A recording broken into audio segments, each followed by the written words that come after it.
My super leg. It was, I think, because as I grow, my body changes. I had to change it with my body and with the technology, of course.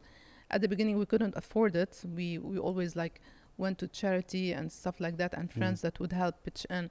Still, till now, prosthetics are really expensive. Till now, I cannot afford. I have to really save a lot of money to in order for me to maintain my prosthetic leg or buy new parts or anything, because now the really advanced knee, it costs around like 200,000 dirhams. Yeah, the Wow. one that has the computer in it and stuff like that.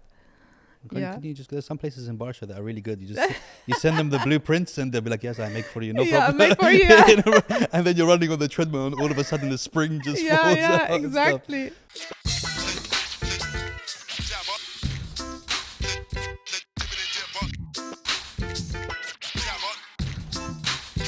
Guys, welcome to another episode of Jibber with Jabber. Today we have a really special episode for you. Today I have a Guinness World Record holder, Adidas Mina athlete, TEDx speaker, Dareen Barbar. How are you? Hi, how are you? How's everything? Thanks for taking out the time and coming and joining us today. Thank you so much for having me. How's it going? Tell me. How's All everything good. going? All good. All good? I see you all the time in the In gym. the in gym, morning. right? Yeah. I'm always looking over at you, and whenever I'm just like tired and stuff, and I just see you just barreling on, and I'm just like, oh, okay, I have to do it now. like she's motivating me to do it. Okay, so let's talk about, because you have an amazing story. How would you describe yourself? Would you describe yourself as an athlete now? Yes, I've been an athlete before I lost my leg, and Okay. I am an athlete now, definitely. And what were you doing before as an athlete? Before I lost my leg, I used to be passionate about basketball. I used to play basketball for the school's team, Nice. and sports session was my favorite. Like whenever there's PE, I'm like, yeah, I'm Ready all to go. excited about that. Yeah, so I was really passionate about sports. Yeah. Since young age, ready Yeah, to go. since young age, very active, hiking in the mountains in summer, cycling, swimming, everything. This is in Lebanon, right? Yeah, in Lebanon. I've been to Lebanon. It's really nice there. Oh, So- really? You've been there? Where? I've never been. I know everybody hates it. Everybody hates it. Okay, so talk me through it. What happened that led you to have a prosthetic leg? I lost my leg when I was 15 years old to bone cancer. Wow, young. Yeah. I thought it was a later thing. I didn't realize it was that. No, I was really very young. I was a teenager, 15 years old. Wow. So at that age, it was like 1993, and Lebanon was still recovering from war at that time. So it was a country that was by itself disabled. So becoming a disabled person at that time was really tough for me, and especially at a very young age. And getting the treatment, getting getting used to the life afterwards, it was really tough. Wow. Yeah. Okay, so let's go back a bit. How did you find out? I mean, were there specific things that happened that led you to be like, okay, I need to go and get checked out, or what were the things that led up to that? It was a normal day. Like I was really, like I told you, I was passionate about playing sports and basketball. I used to train every single day, finish my homework so quickly and go to the playground and play. My mom used to tell me, come on, focus on your studies, stop playing. Every Arab Yeah, mom ever. yeah, Every Arab mom ever. Yeah. Yeah. So just one afternoon, I went to the training, and I didn't realize that it was going to be my last training, because during the training I felt pain in my knee. I thought, maybe I overstretched or something. I didn't give it much attention. I thought, maybe I put ice, or I just relax a little bit, it will go away. But day by day it didn't go away, and the pain started to become more, and the knee got swollen, so the tumor was growing. So I got checked up. I went to the hospital. They did a lot of tests, scans, MRI, everything, and biopsy, and they found out that it's cancer, and I had to stay in the hospital for 7 months to do the chemotherapy. Wow. And during these 7 months, my leg got amputated above the knee. it was really, really very high amputation. Sorry. No, Yeah. So it was tough for my parents, to take that decision on my behalf to cut my leg. yeah, because they have to, right? Yeah, they have what to. What was the alternative? They The- either like do that or just see. either she dies or you get It's her not leg. much of a decision then. Yeah, I mean, but like the doctor told her, I don't know how much I'm gonna cut her leg off, how high it's gonna be. So she told him, whatever it takes to save her life, just do it. Yeah, it was like that. And how? I mean, I don't want to bring back memories, but No, I'm just it's really fine. interested in this. Yeah, As a 15-year-old, when you're told, "Okay, we're gonna have to cut your leg," man, it's describe that to me. Oh my young God. Dareen, and what initially comes into your head, and how do you prepare or deal with that kind of thing? First of all, I'm gonna describe myself as my character, my personality. I was very fond of my body. Like at that age, we go to parties.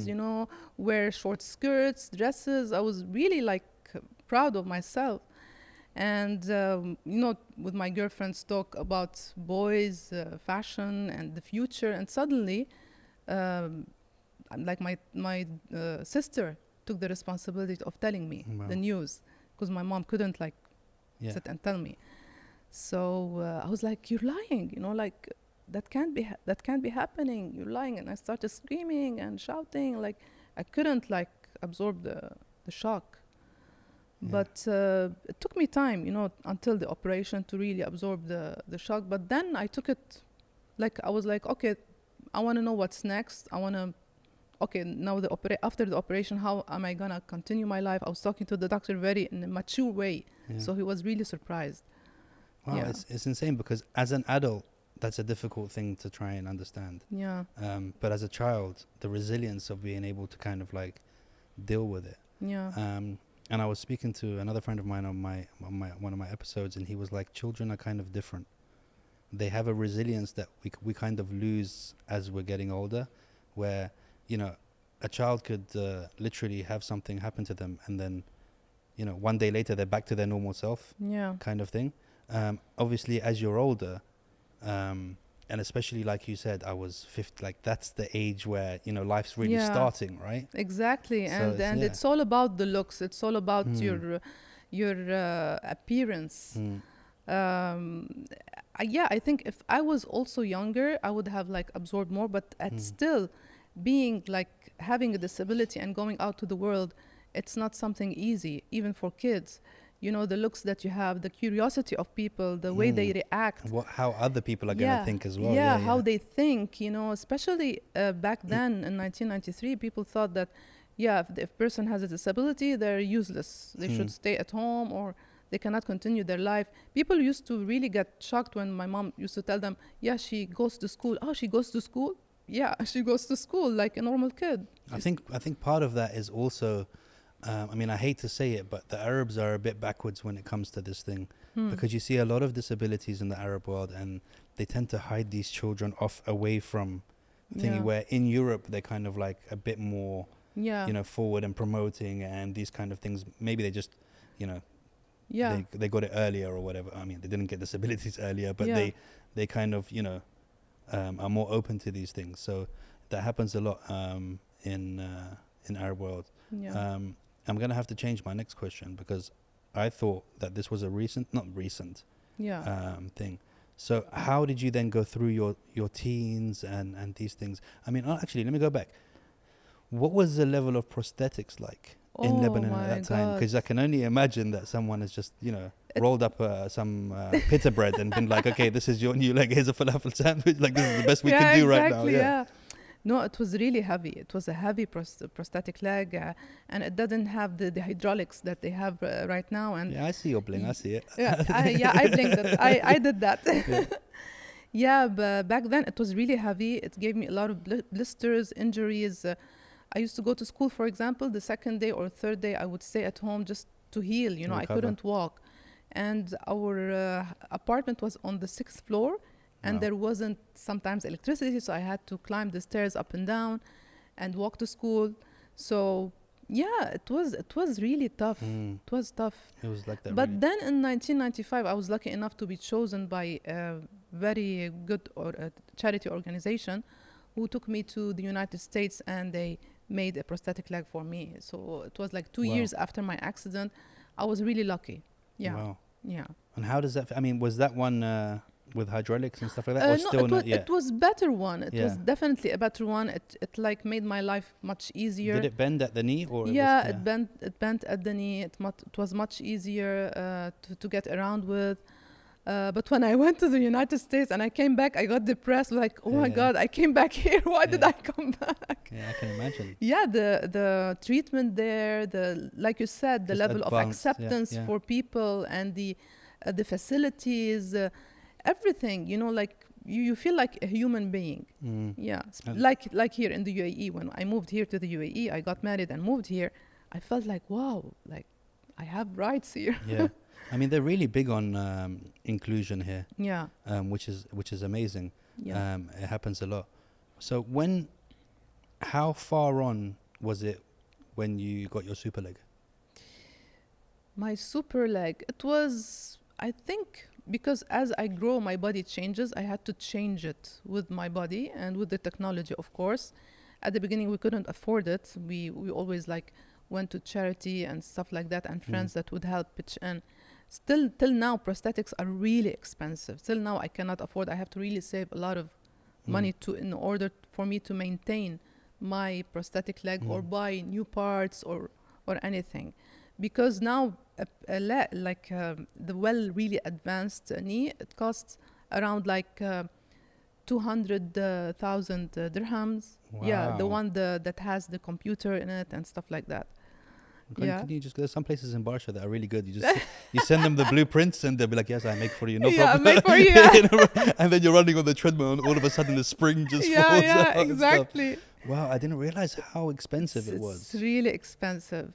And it's really like sad because companies, they don't like, I mean, why do you make them expensive? And they don't cost a lot for them to manufacture them. Yeah. And it should be the other way around, right? Yeah. It should be like, let's make as many of these as possible that we can get away with zero margin on and give them out. Yes. Maybe that's another business for you that you can start getting into, finding out how to make them and not making a margin. Yeah. But then you'll see, you'll be like, I can charge a bit more for these, so I'm going to start making money. So, okay, so how did you manage to transform your mindset before your life? Because obviously you had to transform your mindset first before you could start making actual real life changes, right? Because I mean, the mind it's a very powerful thing. It can either take you right down to, below zero, where you don't want to leave the house, you don't want to do anything. That's it, I've given up. Or you can become exceptional, more than people who don't have an amputation or anything like that. So what clicked in you where you were like, okay, this is not, I'm not going to go this route. I'm going to go this route. Yeah. First of all, in my nature, I'm a very stubborn and resilient person. I don't like if you challenge me, I like challenges. It's in my personality, and I think every athlete likes a challenge. Like, it's in me.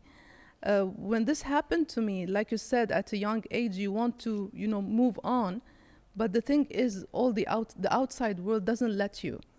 Like, you hear stuff, it goes into your brain, and you start somehow to believe it, and that hinders you from moving on. It was tough for me to move on. I moved on, yes, and I did a lot of stuff that people didn't expect me to do. I continued my education. I found a job. I was independent. I bought my own car. So I was really like anybody. I was living life normally.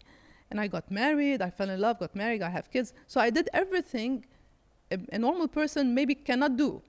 So, but it was tough. What clicked in me is that when I moved here, life got easier, which is great, amazing. I felt like it's a multinational company. People look, but not like in Lebanon or like when you're living in your own culture, like people stare a lot or ask a lot of questions. It's sometimes annoying. So here what happened is like another accident happened to me, which was like made me really change and get in touch with who I am inside as an athlete and find my passion in sports again. After I delivered my daughter in 2013, she was 6 months. I slipped in the kitchen and I broke my hip. Wow. The last thing you need. The same side? The same side. Oh, wow. Yeah. So it was like, whoa, like, no, this can't happen. I have a small child. I have children. I have to take care of them. And I felt like I needed to do something to get myself together. And at that time, when I broke my hip, I wasn't taking care of myself like any mother, you know, like I was overweight from the pregnancy and I didn't exercise. I was always, I wasn't into sports when I lost my leg. I forgot about sports. I gave up on myself. I never tried anything. Even the gym, I never went to the gym. Because I once went to the gym, I wanted to go to the gym to subscribe. And they told a friend of mine, they told she cannot subscribe. We cannot accept people with disabilities at this gym. Wow. Yeah. That's here? In Lebanon. Oh. Long time ago. Yeah. So I felt like I can't go to the gym. I can't go, like, I didn't attempt to go anywhere else. You didn't do the normal Lebanese Arab woman, like going there, going to reception and making a big fuss and stuff. Yeah, no. But that gym got burned after a year. No, I didn't burn it. You burned it. Now we know exactly what happened on the Jibber with Jabber show. Sometimes you get some exclusives, so now you know what happened to the gym. The gym got burned. With your old prosthetic, right? Before you changed to the new one, you just lit it on fire. Yeah, I was like the Terminator going out of the fire and like with the eyes red. Yeah, that's why you don't have your old leg. People are like, "Do you have the old one?" You're like, "No, it kind of got burnt." Long story. Yeah, long story. Yeah. So that gym got burned? Yeah, so I didn't attempt anything. And it was like, what is it left for me to do? Like swimming, it wasn't my passion. And it didn't feel challenging, honestly, being in the water, just like swimming. Because everybody says that. Whenever somebody has an injury or you go really swim. Bad, everyone's like, go swim. Do whatever you can. You can still swim. It's like, yeah, but I get in the water and then I'm just like, well, I just want to sit on the side and just get some sun. I don't want to be doing laps and stuff. It's the most boring thing in the world. Yeah, it is. Yeah, so that accident was my wake-up call, because I had to stay 3 months in the wheelchair, not move, for my hip to get recovered. And I felt like, okay, now I'm back to where I started, back to the frustration of not knowing what to do and what's coming next. So I had to do something. Afterwards, I began to rehabilitate myself. So I started going to the gym. My husband supported me. In the beginning, he helped me, like when you first go to the gym, for anyone, like they feel like insecure. Is anybody looking at me, you know? But then I felt like I was unstoppable. I was like going to the gym, eating healthy, watching my food, everything. And I felt the change in my body and I felt stronger. And my confidence grew. And I felt like, wow, I can do a lot of stuff. So I started to test my abilities. So I signed up for this Standard Chartered Dubai marathon, and I did the 4-kilometer walk, like run. So it was the first time I walked 4 kilometers like straight without stopping. Wow, mashallah alayka, because I did the same thing. I have never swore for the next 4 days in my life that I would never do something again after I did that. Like after I did that, I was like, never again. I'm never going to do that. How you did it is incredible. Yeah. Don't do it again. It's the worst thing ever. I don't understand why people do that. You know, long distance runners and stuff. Yeah. Every time I do one of these things and Desert Warrior challenges and all that, like 5 minutes in, I'm always like, why did I do this? Yeah. Like, why? And the end is still so far away, but you just still have to keep going and stuff like that. Yeah. That's crazy. Yeah, so I challenged myself. And I did it, and I felt like I should, like some of my friends like told me, you should open a Facebook page and start sharing your story.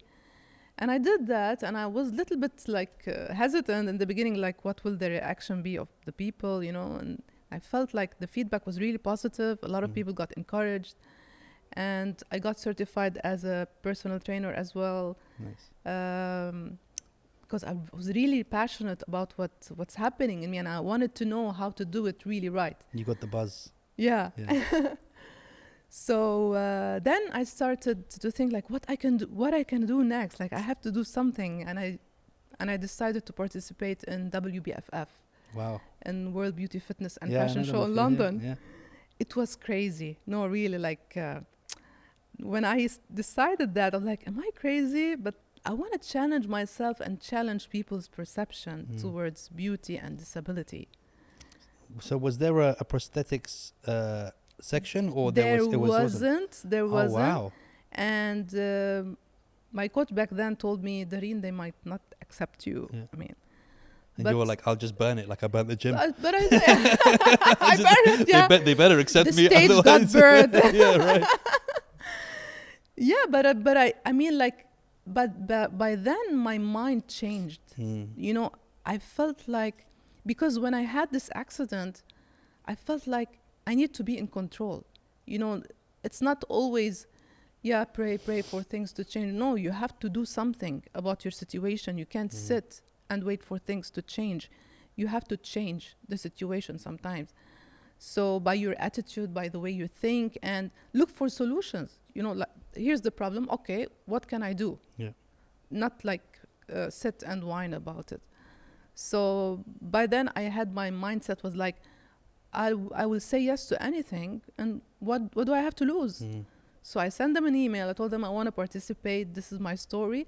And like, we'd love to have you on stage, you know, with us. And it was amazing when I went there, and my husband did the diet with me, and he was ready to go on stage. He did the same diet as you. He did the same so diet. he was shredding while you were shredding.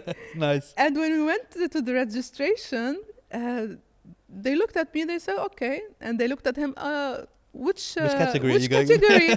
He's like, no, my wife. Oh, okay. They were surprised. And one girl approached me, you know, the day before we do the tanning. Yeah. She told me, I'm going to be honest with you. Please don't take it personal. But when I saw you, I thought like, what is she doing here? This is what she told me. And when I see you like in person, I talk to you, I'd like, wow, you inspire me a lot. So I was like, people were looking at me at the area where the athletes gather backstage, like, who's that? You know, with the prosthetic leg, bedazzle for the prosthetic. Yeah, yeah. And you were like, don't get any of that tan on my bling. Yeah, just make sure from here upwards. Yeah. Yeah, no, it was really a shock for people. And how was that experience for you? My God, it was scary, but the excitement was like, it's like jumping out of the plane, really, honestly. And I had obstacles, you know, in the training before. I had an injury in my ankle. I had to stop 1 week, not training. And also on the day of the event, can you imagine, I flew all the way to London to bump my toe in the bathroom, and my nail popped up. Oh, no way. And the blood was everywhere on the day. Can you imagine? I was like, oh my God, what's happening? Yeah. And I still went on stage, and I still did what I had to do. And I didn't get the chance to rehearse even. When my number came, she told me, okay, you just go walk like an L. You have to do the L walk the that L, way, like and then back and this way. Okay, and I spoke to myself. I heard the music, and I was like, Dareen, just go on stage, just pretend you're in front of the mirror, and just do whatever you want to do, you know? And I went, like, I'm there, and everybody started clapping, and they stood up, and like, this is an inspiration. This is what we want to see. And it was an amazing feeling, honestly. Amazing. I broke my fear. Yeah. I was there, you know, like in the bikini, I didn't care. Like, this is me. I'm proud of myself. I'm confident. And I won. Wow. Yeah, I was qualified for the world WBFF. But then you were like, I'm not doing this again. Yeah. I proved my point. That's yeah, enough. that's it. Yeah, exactly. Like, there's no point. It's not the direction that I'm going to. Like, it's something that I want to do just to break my fear and to make, like, to send a message that disability is an extraordinary ability that makes the impossible possible. Yeah. And during all this time, your husband's trying to make you do the next one because he's never been that shredded before. He's like, let's do another one. I want to stay. I want to stay shredded. I've got this L walk really done well. No, really, I told him, like, next time you should do it. Yeah. And he's just like, no. Do you feel like, I mean, it might be a funny thing to say, but do you ever have this situation where, when things go wrong, you're like, man, it's not the worst thing that can happen, because you face something so, huge in your life. Yeah. Like, just like you said, you bumped your toe, but you're like, this is, it's just a toe. Like, do you know what I mean? Yeah. Do you really have that kind of like, no, much worse things can happen? Yeah, it's funny how you ask this, Yeah. because do you feel that sometimes, or because I feel that, I feel like whatever happens to me, like I've lost my leg, man. Like, what can I learn? Yeah, exactly. It's like Even nothing is as bad. Yeah, like when I broke my hip, what made me, people tell me, why did you do this? What made you? At first, I thought about my kids. When I was a teenager, I didn't have a responsibility. So it took me a long time to accept myself. But when you have kids, you don't have time. Like, I have to be there for my kids. I don't have time to mourn what I have lost or whatever. And that accident wasn't as bad as losing my leg. It was like just I had to sit and do nothing. Yeah. So, but the recovery, how fast you recover is the most important thing. And a lot of it is up there. Yeah, it is. It is, and it is. Everything starts with the head. How you speak to yourself. What do you tell yourself? And a lot of things happen sometimes, and we think this is bad for me, or the situation looks bad, but no. Maybe the outcome. There's always something worse that could be happening to you. Yeah. And you always know something. I remember having this conversation with my mum. I mean, as all Arab conversations go, she was talking to me and I was listening. Like, it wasn't much of a conversation. She was telling me how the conversation was going. But I remember I called her and I was like, things aren't going really well. This is happening.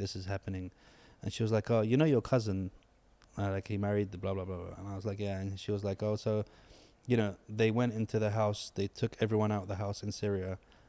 They burnt the house down, literally took all of their cars and everything and just left them on the street and said, okay, go live your life. Like, they lost everything. Oh, my God. And then you're saying, the wax I'm using in my hair is not really giving me the bounce that do you know what I mean? It's like sometimes the things we worry about are so small.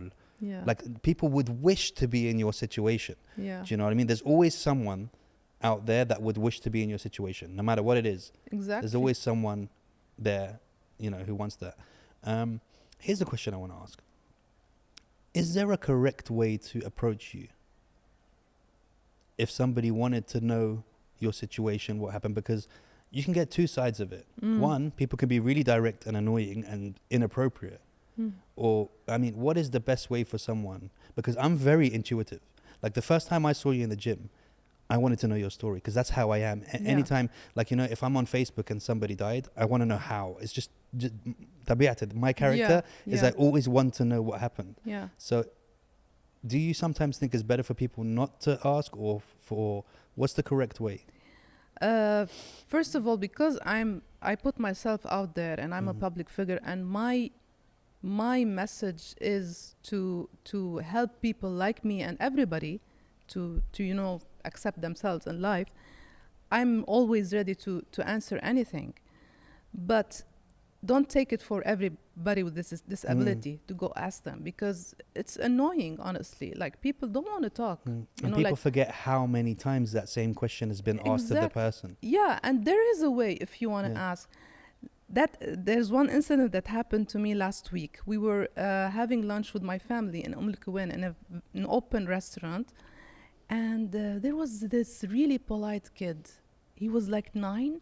He was sitting with his sister, and he looked at me. Excuse me. He smiled first. This is the first kid I have seen in my entire life that approached me that way. Like, excuse me, may I ask what happened? How did you lose your leg? Like, oh my God, he's so sweet. Like, yeah, of course you can ask. I had cancer and I lost my leg. Okay, thank you. His way was very polite. It shows how his parents, raised him. Yeah. Not like other kids. Oh, look, she doesn't have a leg. Oh, look, like, but why don't you have a leg? That's the thing. Young kids, and I'm talking about very young, so from the age of, maybe 3 to 8. Yeah. You will never find anyone on the planet that is just brutally honest. They don't mean anything by it. Yeah. They're not trying to be mean, but they're so inquisitive that they would literally be like, they'd look and they'd be like, you don't have a leg. And you'd be like, yeah, I know that. Did you know what I mean? I think I know that I don't have a leg. Yeah, But they don't mean it in a bad way. Yeah. They're very honest. Like I remember I used to teach kids football in nurseries and that back in the day in England. And I remember one Chinese kid, he just came up to me. He just looked at me. He just pointed and he goes, and he was about, 3.5, 4. He goes, you got a big nose. No way. And then I was like, yeah, okay. All right. Yes, I do. Yes, I do. They're and I was very like, honest. I'm not going to kick you. but they're honest. They just say what they see. And I actually like that. Yeah. I appreciate that fact that they're still, because kids are, the real human beings before we get older and we start having all this, And changes we of humans character. are curious and Yeah. we want to know why and what happened and the whole story behind it. Yeah.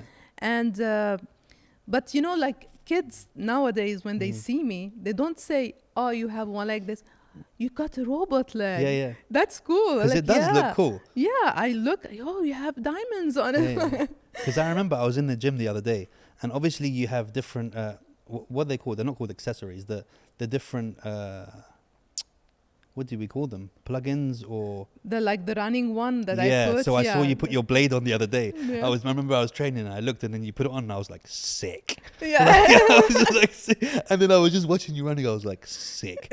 I wonder what other things she has. She has secret superhero that just puts a sword on at night. Exactly. It just goes out. It's just Yeah, I can turn 360 with it. So sick. So if your kid's annoying you and you're sitting like this and he's there, you can just slap him with the thing. Yeah, I can.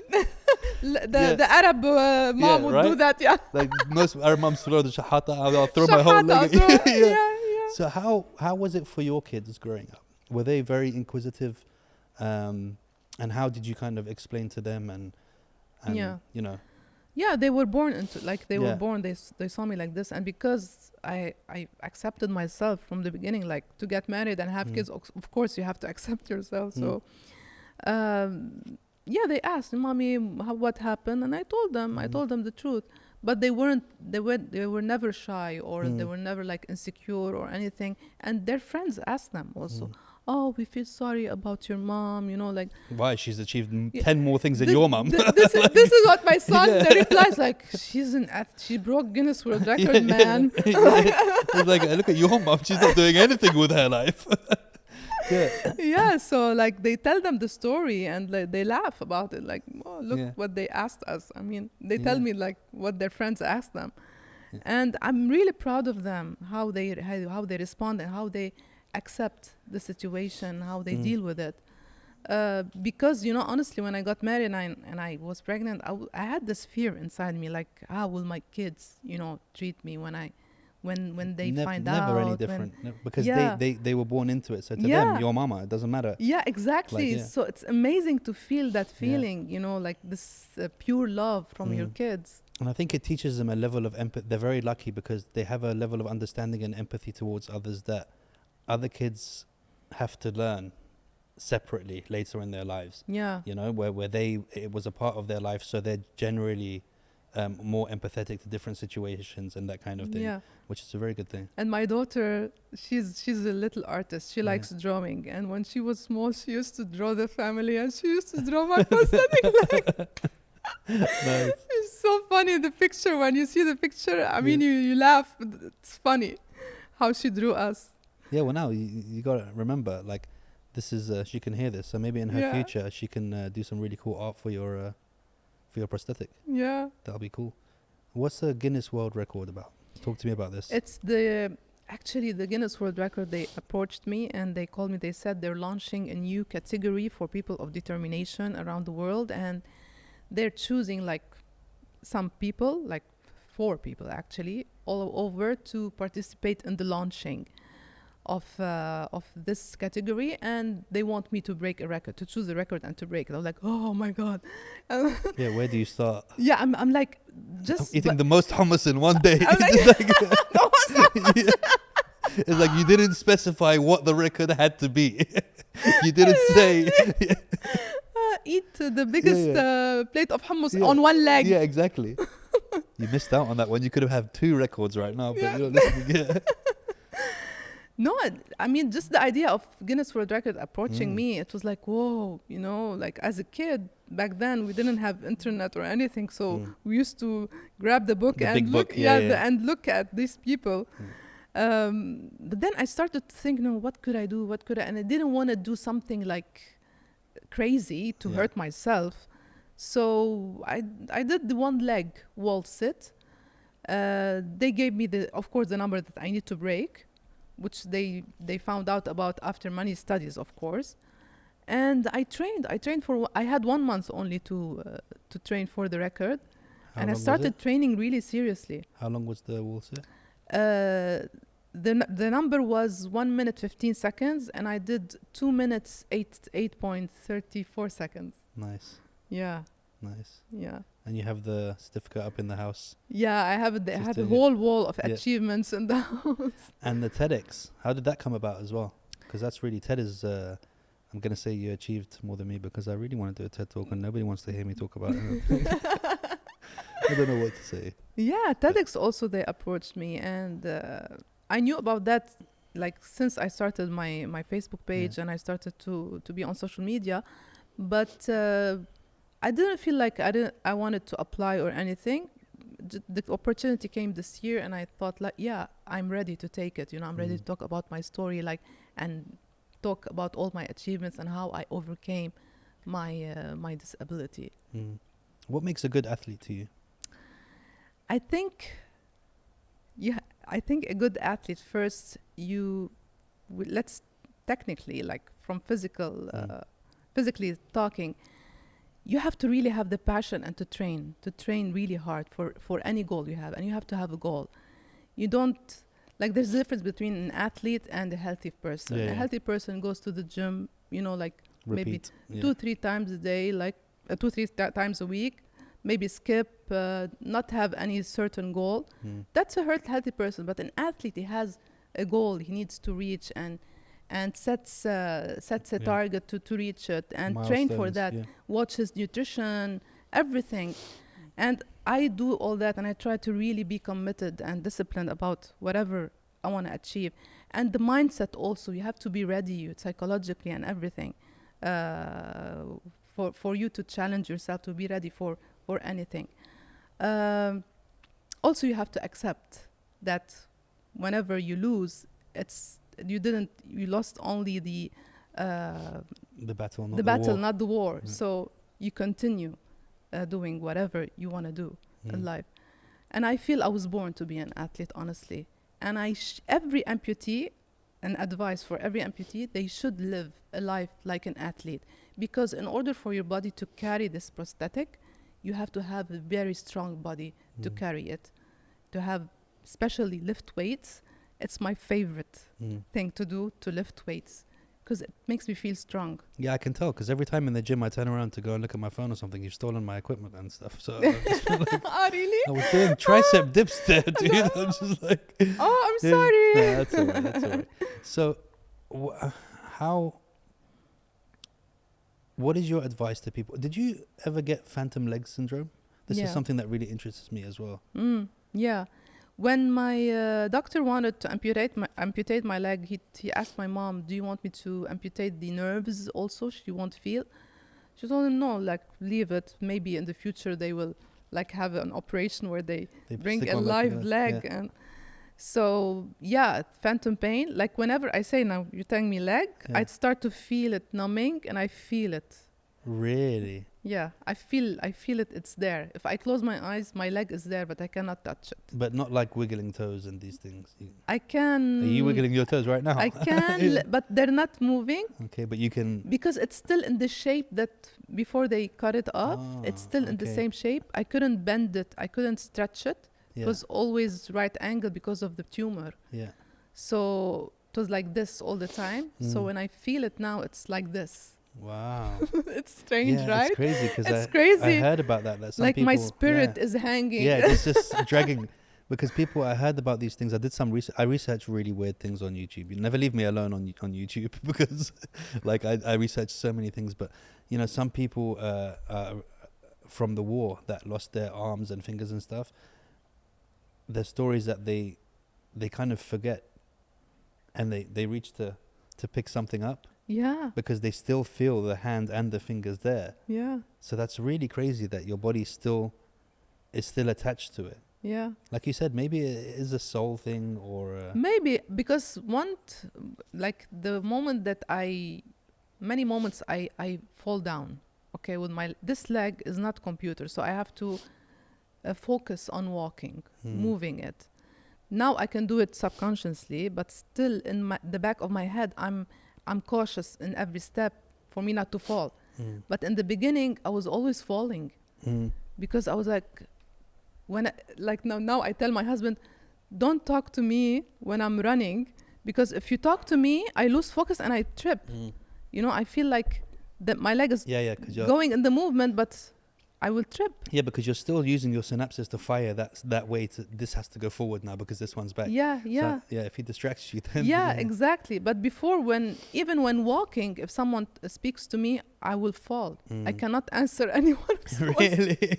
I have to focus. I have to. It's scary. You're just walking around with headphones on, like sound cancelling headphones. Yeah, sound cancelling. Yeah.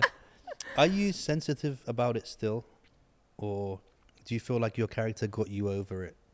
And you're not sensitive about it now? Before, like many years ago, I used to like, why don't I have a leg? Why I lost my leg? I used to like always wonder why. But because now I found my why, like, it's very important in life to find your why. Or if you don't find it, create it. And what I did is that I created my why. Like, okay, if you can't beat what you have, like, just create a situation where you can accept it. So I felt like I'm here. I have this situation in order for me to help other people overcome it, because I have a character that is resilient and stubborn, and I can challenge myself and I can achieve what I am achieving. So this is my why. This is why this happened to me. Yeah, and so you learn to live with it, right? Yeah. You learn to see the fun side. Yeah, of it. I learned to live with it. I mean, there's one guy in America. It's hilarious. So he had the same amputation, very high, on his leg. So what he did, he's white, but he got a black man's prosthetic on the other side. So one of his legs is black, one of them's white, and he does that on purpose, just for people to be like, "The hell's going on here?" kind of thing. Yeah. So that's his way of kind of breaking the ice. On that kind of thing. I think that's hilarious, dude. Yeah.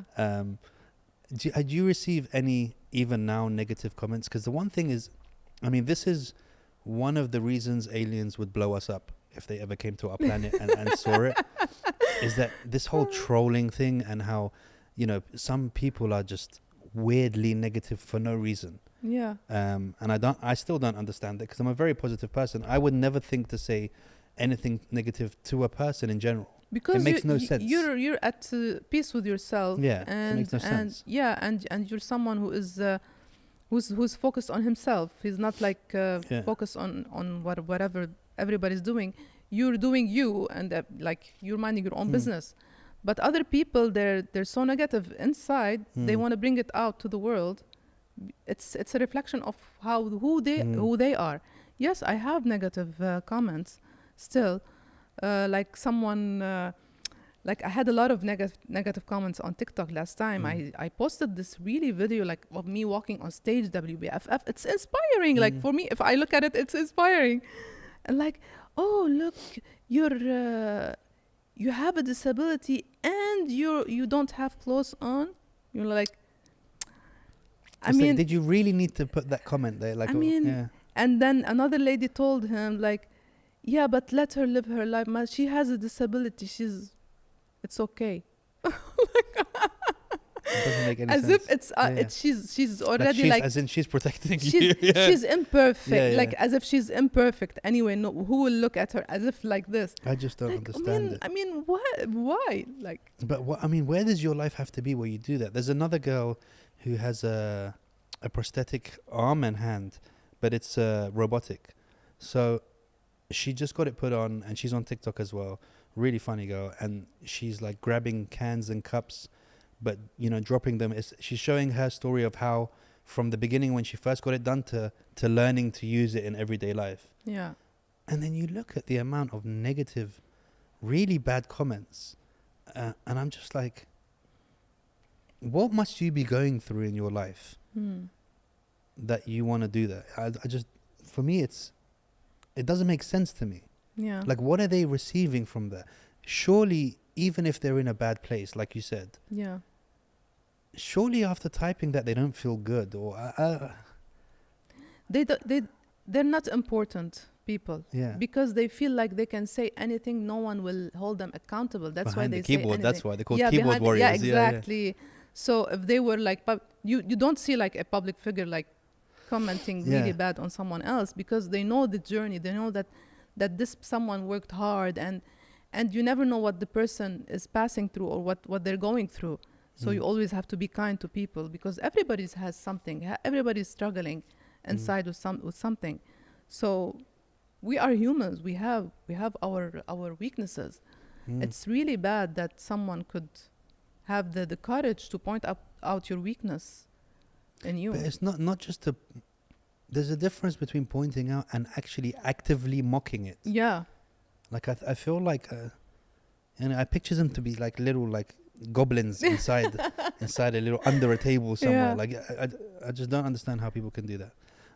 What is your advice to people who haven't, reached the level of resilience and appreciation and achievements that you have?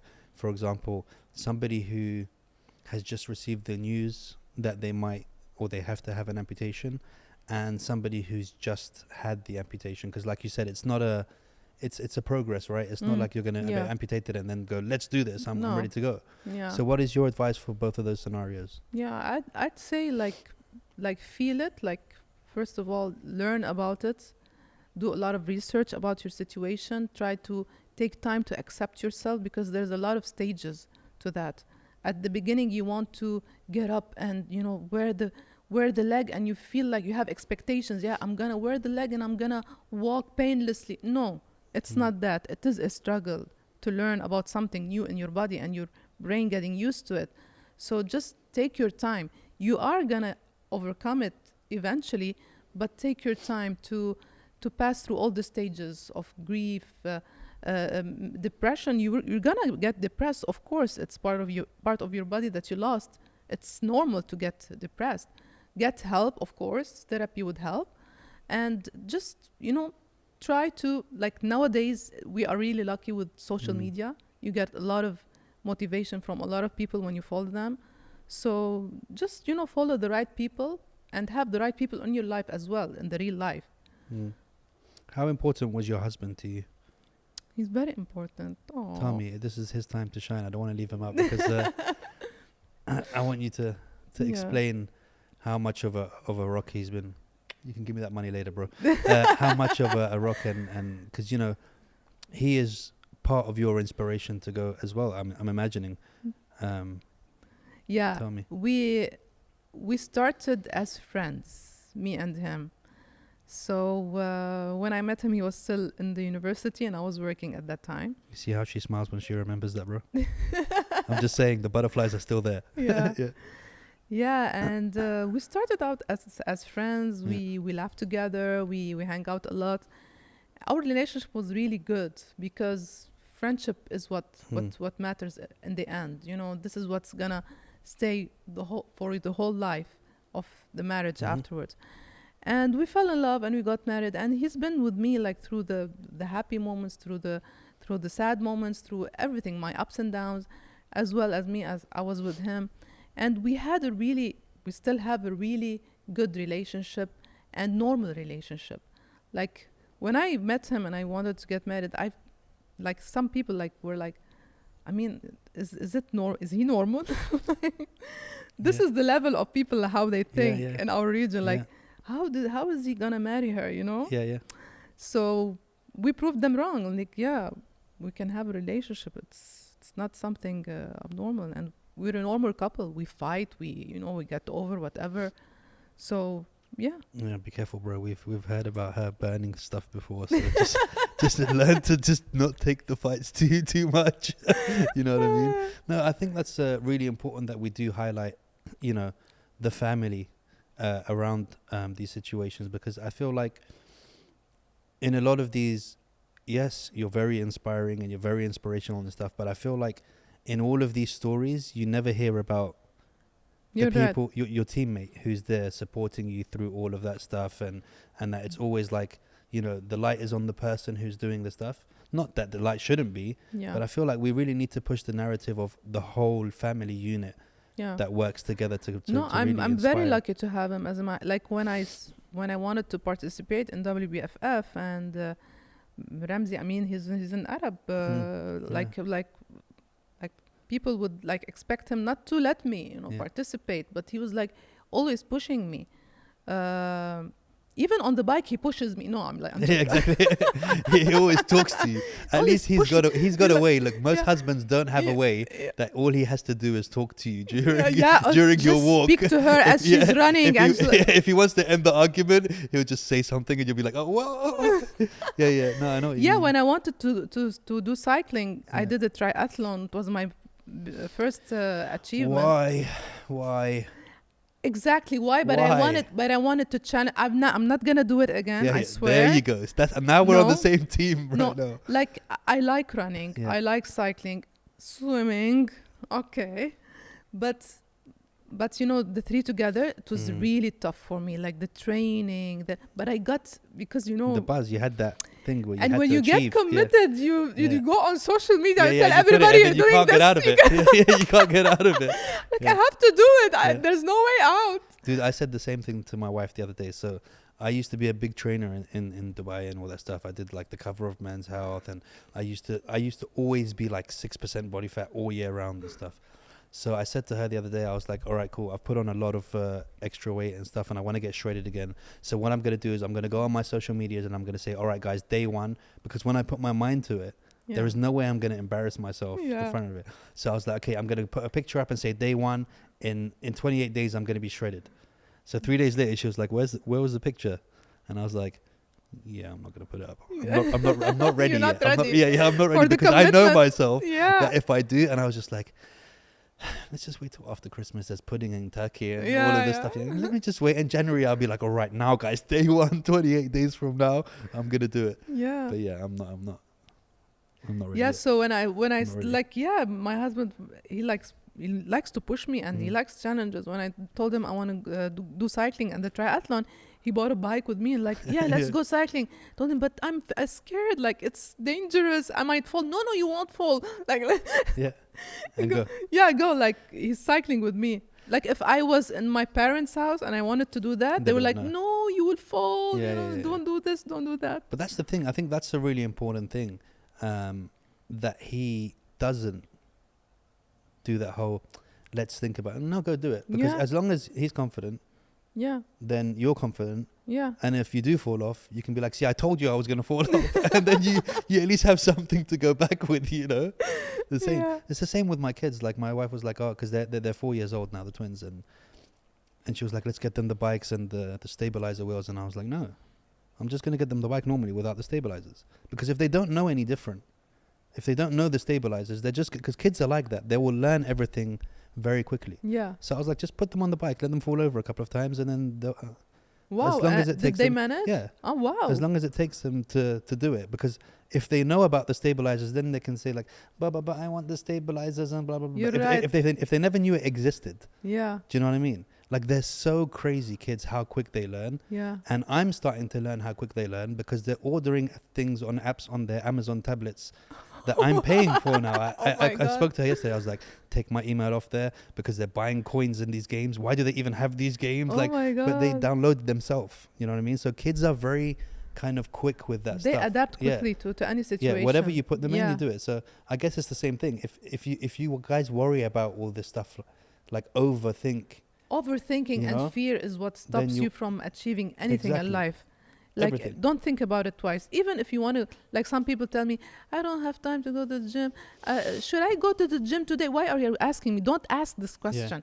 Just if you put a plan to go to the gym, wake up immediately. Don't ask twice because your mind will get into all this questioning. It's just And your finding way of telling me excuses. off about not starting my 28-day plan early. Come on, Ahmed, start it. Let's do it. Right, guys. Starting from today, 28 days, I'm going to shred. DK, we have to make this episode come out after January. So just in case people see it and hold me to it. So what's next for you? I'm not going to say. Well, there goes my exclusive. But you have something planned? I have something planned. Okay. But I'm not gonna say. Okay, between you and me. No. Only. This is not between you and me. I always have something, Ahmed. I always have something. And everything that I'm doing in my life, I wanted to really make an impact in the world. So, yes. So is there anything that you have next you can tell me about? What? Is there anything you have next that's not as big as that one? Or let's put it like this way. How do you want to... What do you want to leave as your legacy? Oh... You can't tell me that. You're like, I can't tell you that either. But really, honestly, I've never dreamt in my life that I would achieve all what I have achieved. I'm super grateful.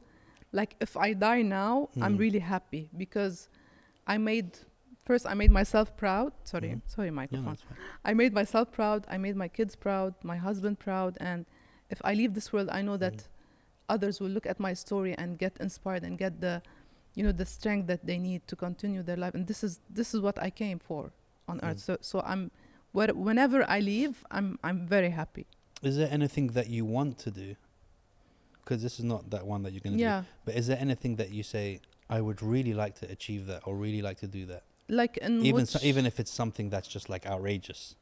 I would like to eat without gaining weight. No, that's never going to happen. That's never going to happen. I mean, something achievable. I would like to eat without gaining weight, honestly. If you could do anything in the world right now, let's call it a bucket list. I would blow up social media, probably. Why do you always want to burn things and blow things up all the time? What's going on, Ramsey? We need to have a therapy session after this.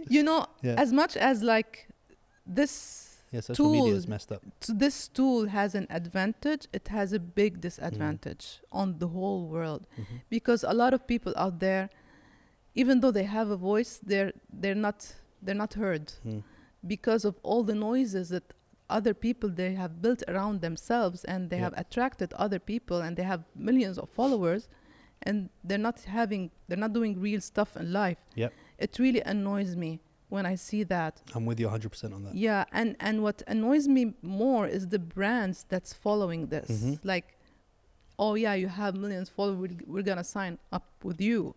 While the person that has real life achievements and real life followers, most of them don't even have real followers. Exactly. And the micro influencers are the way to go. I mean, I don't know why the brands haven't realized this now, up until now. Some of them have, but micro influencers are the way forward because they have niches that just, if you're a brand that has the same, you're going to get so many more people, even if they have 1,000 followers. If you're a brand that sells perfume and they're a perfume influencer and they have 1,000 followers, you're going to get so many more sales than someone with 1 million followers who posts a bikini or random pictures.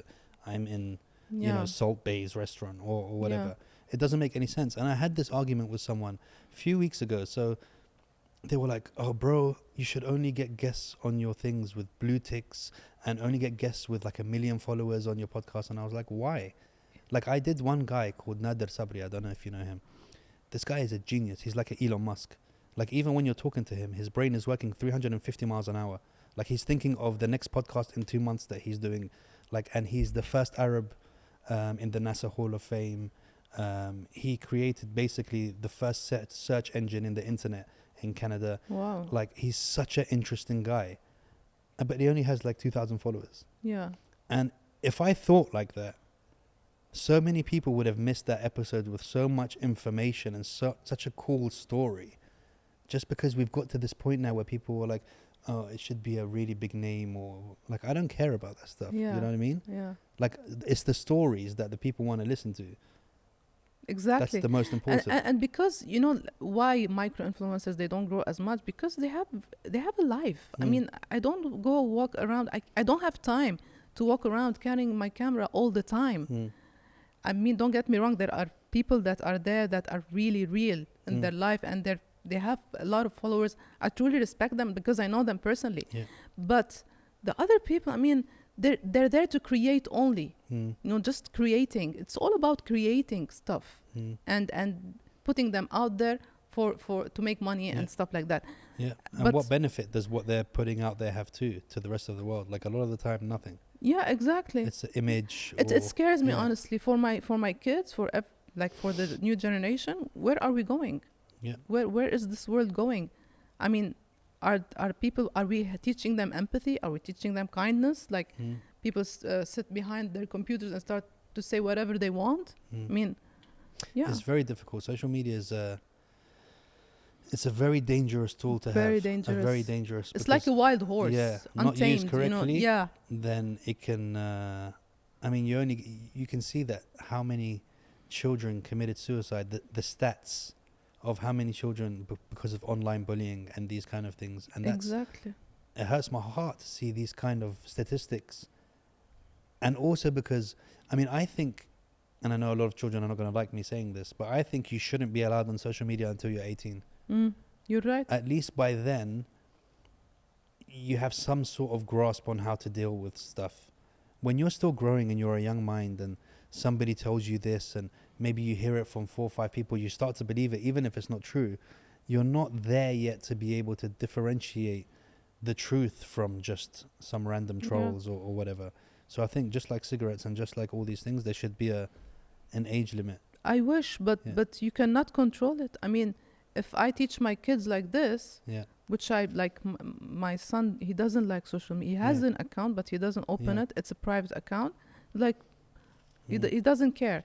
But if, like his friends, you know. That's the problem. This is the problem. The problem is being the left out person. Yeah, exactly, because they will feel weird. I mean, if they don't have this choice.